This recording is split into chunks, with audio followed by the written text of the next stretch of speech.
come a long way in the resources available for ostomates, but they can still feel really scarce when you're sitting there with a brand new stoma.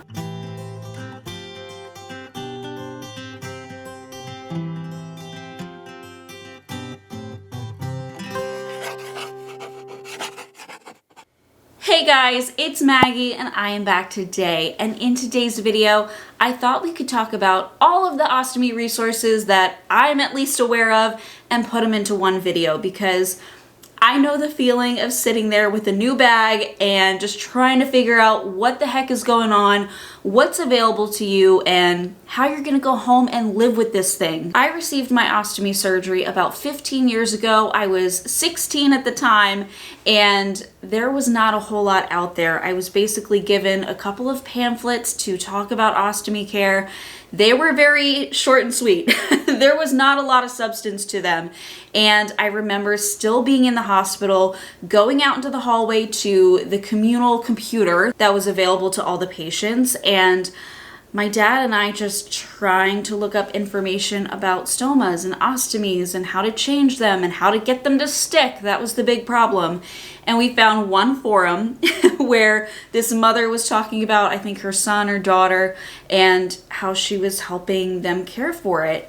It really felt like there was not a lot of information out there. And honestly, that's terrifying.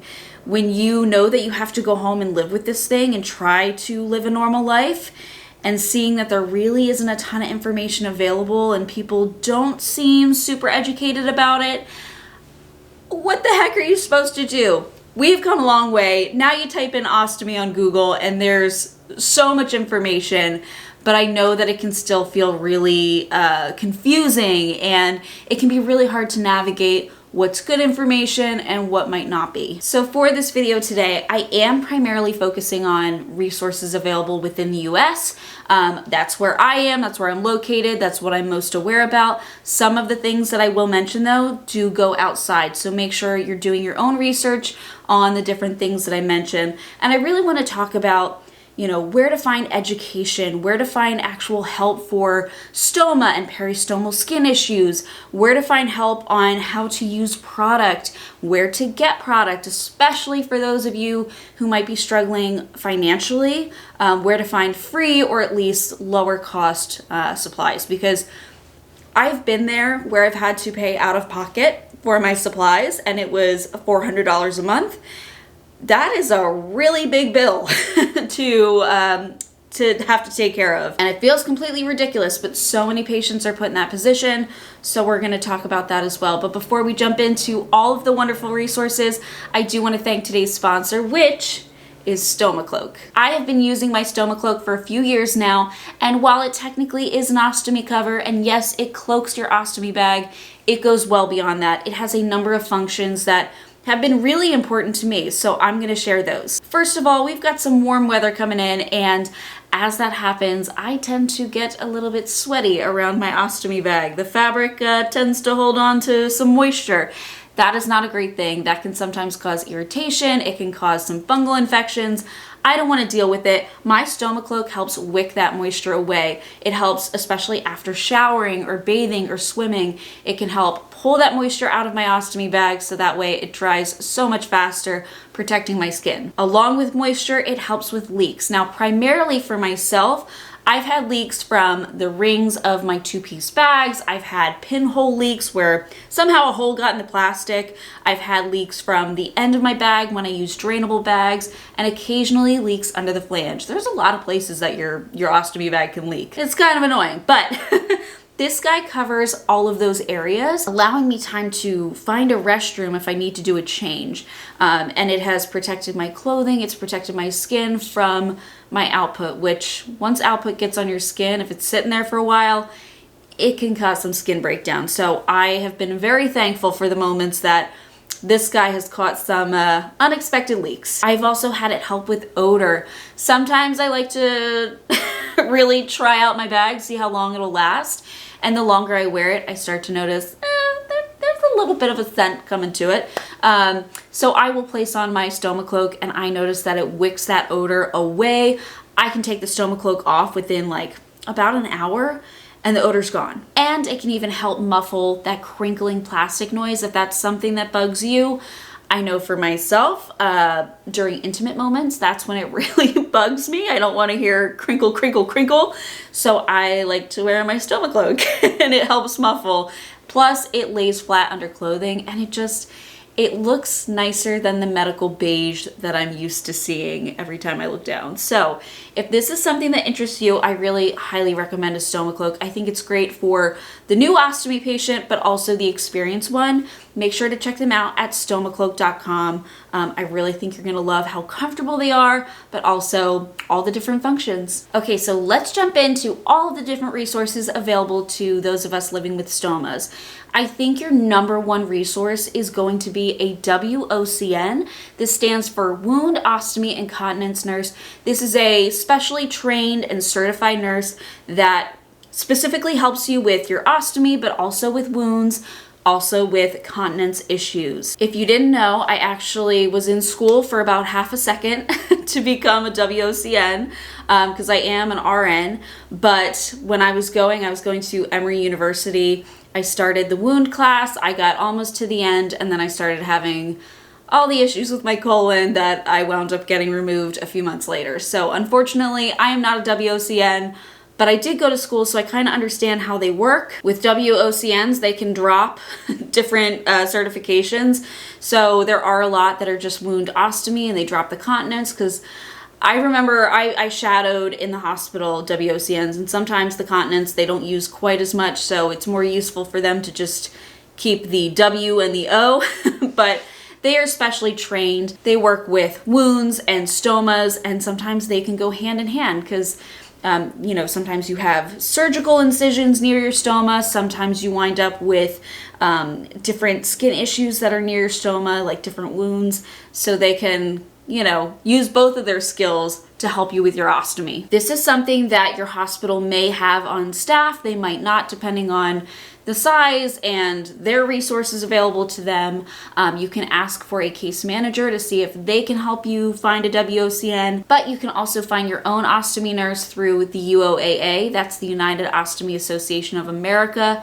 They have a website, which, by the way, I'll put all websites below in the description so they're easy to find. I'll put chapters too, so you can skip around if you need to. But you can go to their website and find a local nurse. I highly recommend finding a WOCN or a stoma nurse in person, especially early on, just so they can set eyes on your stoma, kind of educate you on what's normal and what's not, and educate you on your own personal stoma. But I know that finding a stoma nurse can be difficult. It took me months to see one when I was having issues. I went years without one just because some hospitals, I know that it's difficult to keep them on staff. I know at my hospital where I worked, they only had 3 and they were absolutely swamped. And I know that they were looking to add a 4th, and I was trying to talk with them to see if I could go to school at the same time and like work with them. But yeah, they can be scarce, so sometimes we need to rely on technology, and there are a number of virtual resources available to us. So again, going to the UOAA's website, they have a partnership with the Wound Clinic, and this is really neat.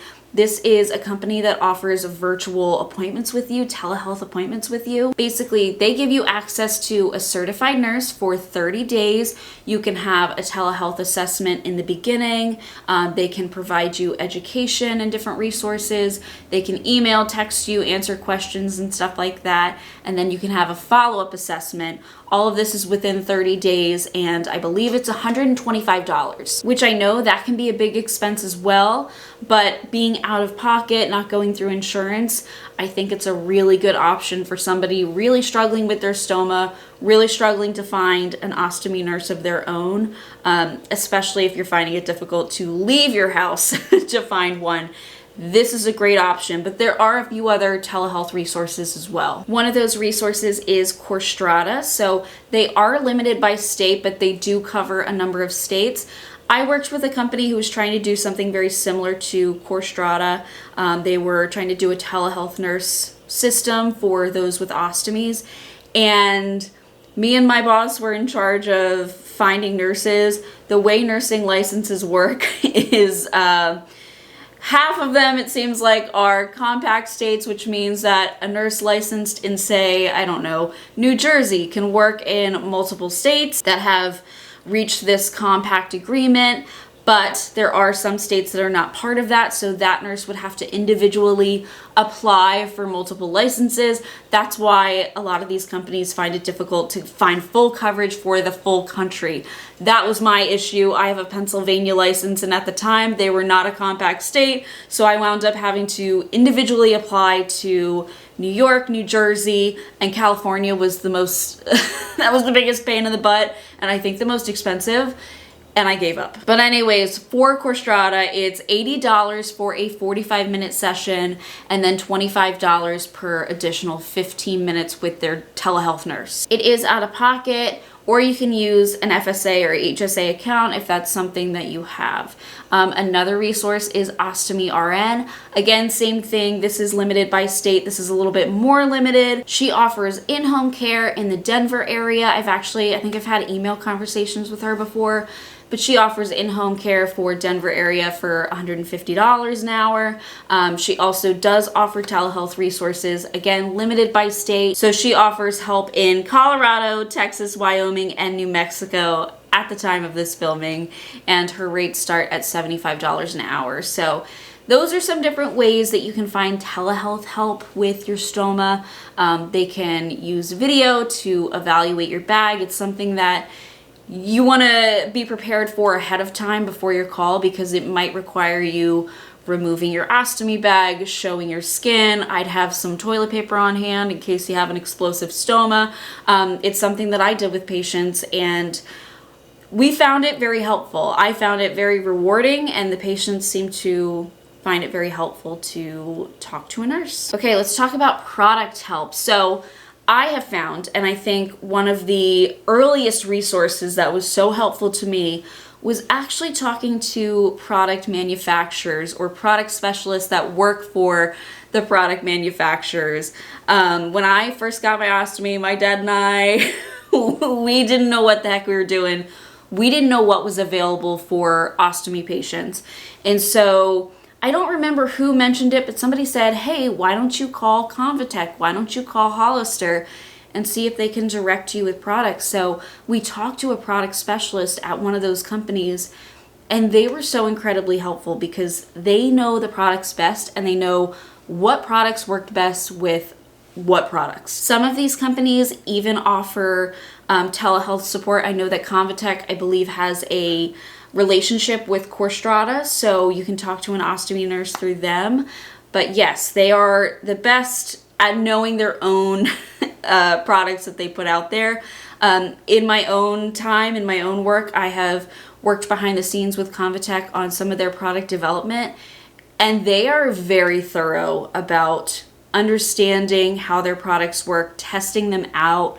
I have helped them a little bit with that, and they're so thorough. They want to know everything and anything about the stuff that they put out there, so they're really knowledgeable. And a lot of these ostomy manufacturers, especially the big name bags, they are worldwide, or pretty close to worldwide at least. So Convatec, Coloplast, and Hollister are, I think, the three biggest names in the ostomy world. I think that they sell probably the most amount of product worldwide, and so they do have resources available worldwide potentially. It just, depends on country, but yes, they offer different resources, different product specialists that you can reach out to. You just need to head to their website to find out more information and see what's available in your area. So let's talk about getting product, because sometimes getting ostomy supplies is a difficult thing. Typically what happens is your hospital or your doctor or your nurse will set you up with a supply company. This is different than a manufacturer. Usually the supply company offers multiple different types of ostomy bags from different brands, and they'll set you up with insurance and see what your insurance covers. There's usually a limit to how much your insurance will cover, like 20 bags a month, something like that. That's usually the number. That is typically how it works, and they'll ship it to your house. But I have seen so many cases and have experienced it myself where either a patient can't get a prescription. That's what I had happen. I've had patients that their insurance company just won't cover bags. When how can you not? If you've got a person living with a stoma, what would you like them to do? Glue a Ziploc bag to them? I don't know. Frustration. But I know that this puts people in a very difficult situation. So some resources available to you of where you can get supplies, either cheaper, out of pocket, or for free. We've got the Friends of Ostomates Worldwide. I've mentioned them before. They take donations, by the way, so head to their website if you've got any extra supplies. But they're an international company that tries to get ostomy supplies out to areas that don't have ostomy supplies. There are a lot of countries that struggle to get them, or patients are given their stomas and they're just sent on their way. You know, good luck figuring out what to do. So, wonderful resource. There's also Kindred Box. Again, I'll put websites below. They, I believe, require you to have a nurse or a healthcare worker or a social worker reach out to Kindred Box to get you set up. So that's an option. There's also Osto Group, and I am not super familiar with them, but from my understanding, just looking at their website, this is more for short-term getting discounted products when you're kind of in a bind. So I would highly recommend heading to their website if you are waiting for insurance coverage or you're waiting for a prescription to get insurance coverage for your ostomy supplies. This is a way that you can get things a little bit cheaper. But because resources are limited and supplies are limited, you don't want to overdo it. If you don't need them, try not to use them. And then Ostomy 211 is another wonderful resource. They have a lot of education too. The creators of them are really wonderful people, but they also offer some discounted supplies as well. And then of course we've got free samples, and I always love to mention, I know I've mentioned his name many times, Eric from Vegan Ostomy. He used to do YouTube videos as well on ostomy care, and he is like, he is the ultimate. I wish he still made videos because his reviews of things are so incredibly thorough, like way more than I've ever been able to do. I just think he is so talented at that. But he keeps up on his website a list of free sample websites. So essentially manufacturers that will ship you some free samples. He's got this huge long list of places that you can order from. So especially for new patients, or if you haven't even had surgery yet, highly recommend going through that list, seeing what you can get for free. Because a lot of these companies, honestly, I've reached out to them, like, especially when I first got my stoma, I said, hey, I've got an ostomy and I would love to try your products. Usually they're pretty generous. They can offer quite a bit. So just wanted to throw that out there. I will put Vegan Ostomy's website with the free sample list below, but also just check out his website because he's got a lot of great information on there. So much more detailed and thorough than I feel like I've ever come across in anything I've done. So yes, let's talk about where to find person-to-person support. And here's the thing, talking with your nurse, talking with your doctor, they're the number one person that I would go to if you are struggling with specific concerns with your stoma. That is where you get medical help. But I have found so much more information speaking to people. Obviously, you want to take that information back to your healthcare provider and just confirm things. But I have learned so much from other patients, and there are different ways to connect with patients. First of all, UOAA, I mean, they're the main resource. Go on their website, you're gonna find tons of resources for anything and everything ostomy related, but they offer a support group finder as well, which will show you either in-person or Zoom meeting support groups. So if you're looking to connect with other patients, that's a really wonderful way to do it. The other thing I really wanna mention is that they are having their national conference this August 14th to the 16th, I believe, in Orlando, Florida. I've been asked a number of times if Zach and I are gonna attend this year. We're gonna have a new baby, which she might already be here by the time this video goes live. I really wish that we could, but having a 2-month-old there just seems impossible. I had thought about it because Zach's mom lives pretty close to Orlando, and I thought maybe we could like work this out somehow, but that just feels like a lot of pressure. So unfortunately, I won't be able to make it this year, but only for good reason. This is a great conference. Highly recommend it. It's $195 if you want to attend the full thing. It's held usually in a hotel. So many other patients go of all different ages. There's an exhibit hall where you can get some free samples, which is always fun. They've got different sessions. The last conference, I did a session, and then Zach actually did 2 sessions, my husband, who does not have a stoma. He was part of 2 sessions. And you know, you just learn from other ostomy patients. They also have a free stoma clinic. That can be really helpful. You can be seen by a nurse in person. Yes, just a lot of fun. Another place to connect with people with ostomies is social media. There are so many people sharing on Instagram and Facebook and TikTok about their lives with their stomas. I think YouTube is probably...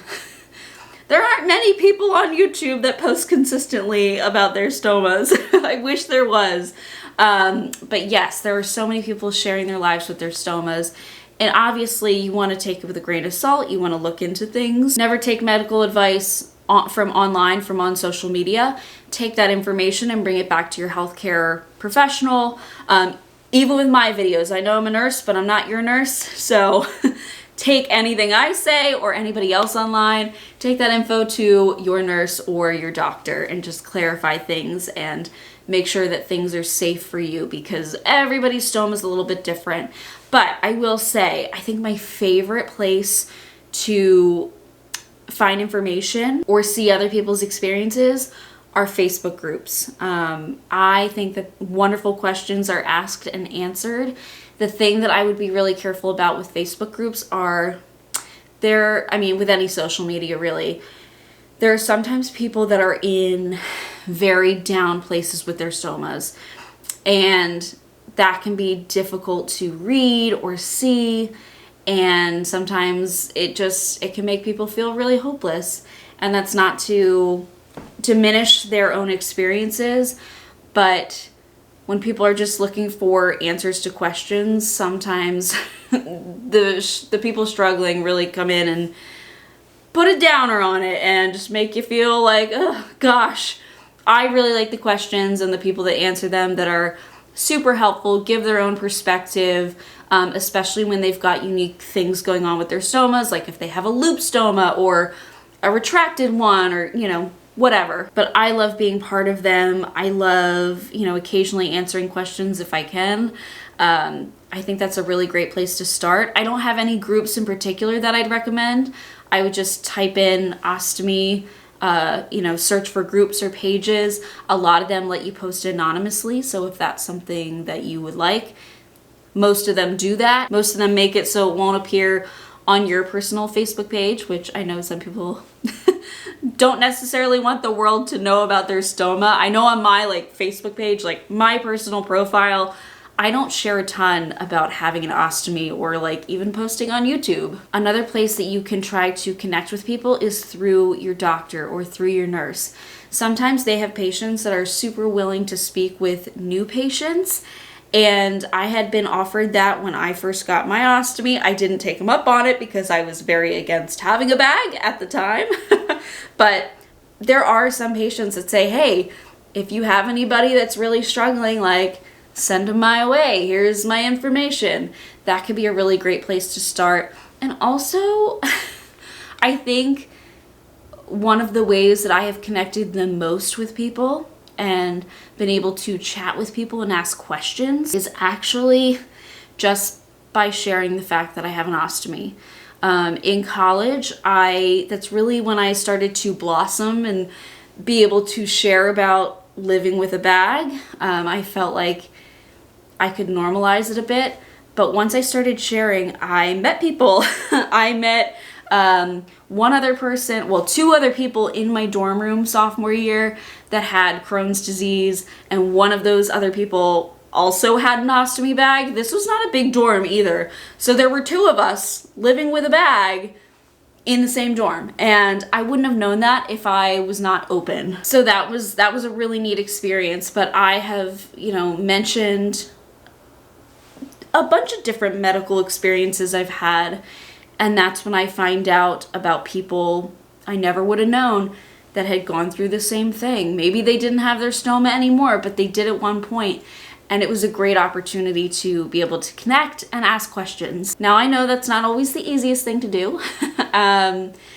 It can be hard to share about your personal medical journey, but I'm really glad that I changed my mind about it, because I was very closed off in the beginning of having Leroy here, my ostomy.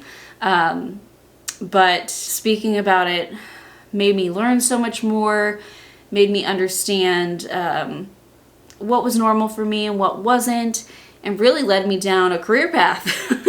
That's why I became a nurse. So yes, I think I'm looking at my list here. I have a whole list. I think that I have covered pretty much everything that I am aware of. Again, I will put links to anything that I speak about in the description below. I'll also put those chapters, so if you're like, hey, I don't care about this one particular subject, you can skip ahead. But I am so glad to say that there is so much more available. You're not having to search on some dodgy websites, some dodgy forums for information anymore. There's a lot of reputable, science-based info out there for those of us living with stomas and help, which is fantastic. And hopefully we only continue to improve, make resources more available, more insurance coverage, cheaper, all the positive things to make it easier for patients to find and utilize. All right, guys, thank you so much for watching this video. Thank you to StomaCloak for sponsoring it. That is incredibly helpful to my channel, and make sure to check them out at stomacloak.com. All right, guys, I will see you in the next. Bye, guys. Thank you so much for watching today's video. If you are looking for a way to help support my channel, consider liking this video or even subscribing. You can also check out my store at LetsTalkIBD.shop. I have stickers and hoodies like these guys over here, just related to chronic illness and inflammatory bowel disease, something fun. And I also have a coupon code for my YouTube watchers. You could also become a member of my channel, like the wonderful people scrolling on screen here. They've become a member and they have access to videos a little bit earlier. It's a great way to support my channel, and really, just watching my videos means the world. Thank you so much, and I'll see you in the next.